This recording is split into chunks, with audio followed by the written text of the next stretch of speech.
I knew when this breakup happened, and after a couple months, I knew at some point I was going to tell the story. And it's been years. It's been more than a couple of years, not quite a few years, but more than a couple. So it's been a while. This is the story. I don't know if this is going to be several parts. We'll see. Or it'll just be one longer YouTube video.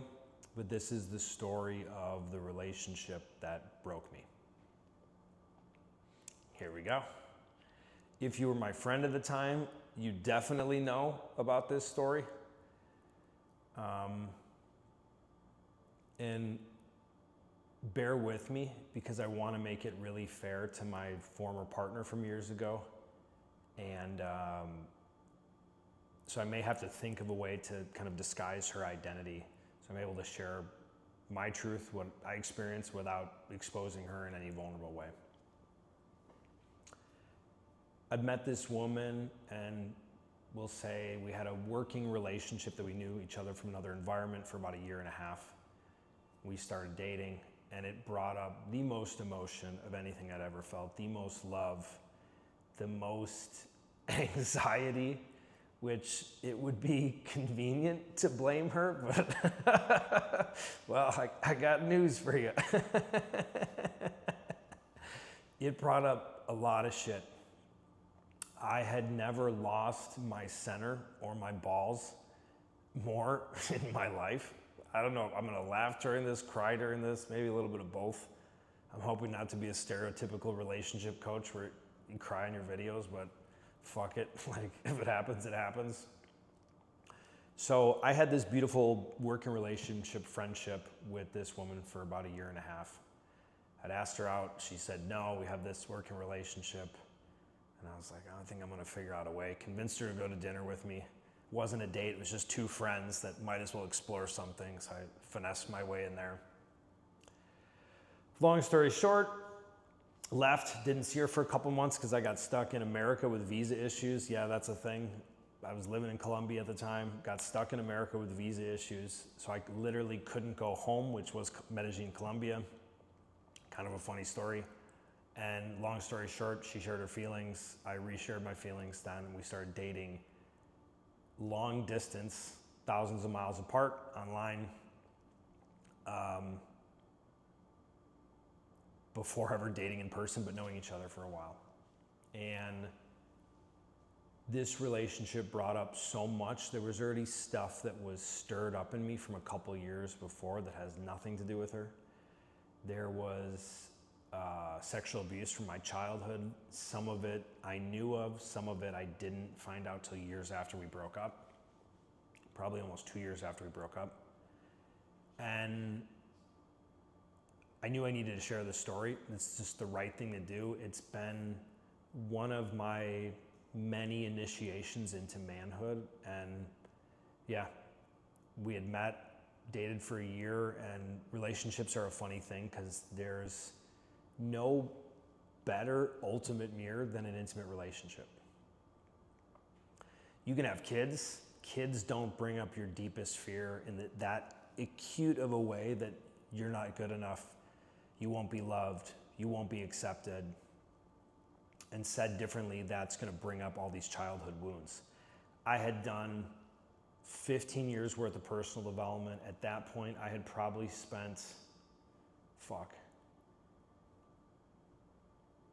at least $750,000 in, so $750K in about 15 years between biohacking and my personal development, spiritual, from this seminar, that retreat, to ayahuasca, to coaching, to therapy, to going to Mayo Clinic and living there for 3 weeks when I was sick, to hundreds of ozone IVs and different nutritional IVs.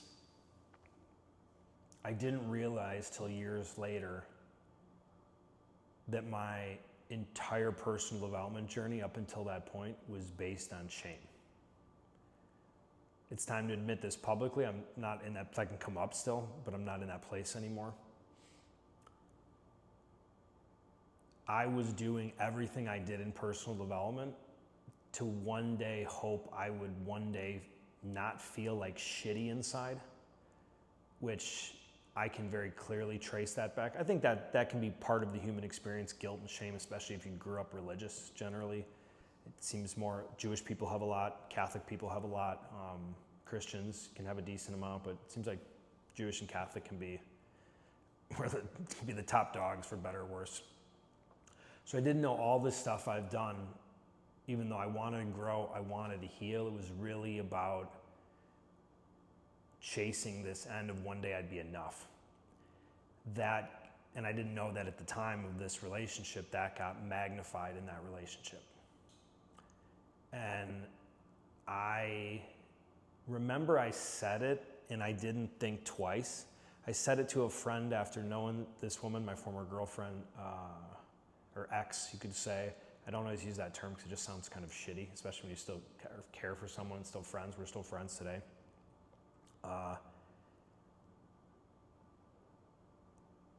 Lost my train of thought, it'll come to me. But had done all this work to one day feel like I would arrive and be enough. Thank you, unconscious mind. Now I remember. And I told a friend at one point, like, hey, bro, yeah, there's, this woman, and, we've had this friendship and this working capacity, we'll call it. I think she's my favorite person I've ever met. And she was in a relationship at the time. I'm using a new heater, and apparently it's working a little too well because my Miami floors are cold. Okay.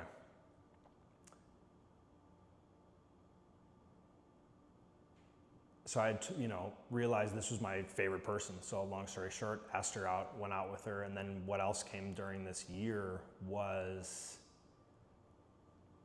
meant a lot of stuff around sex that I didn't know I had. Some of it made sense, some of it didn't, looking back.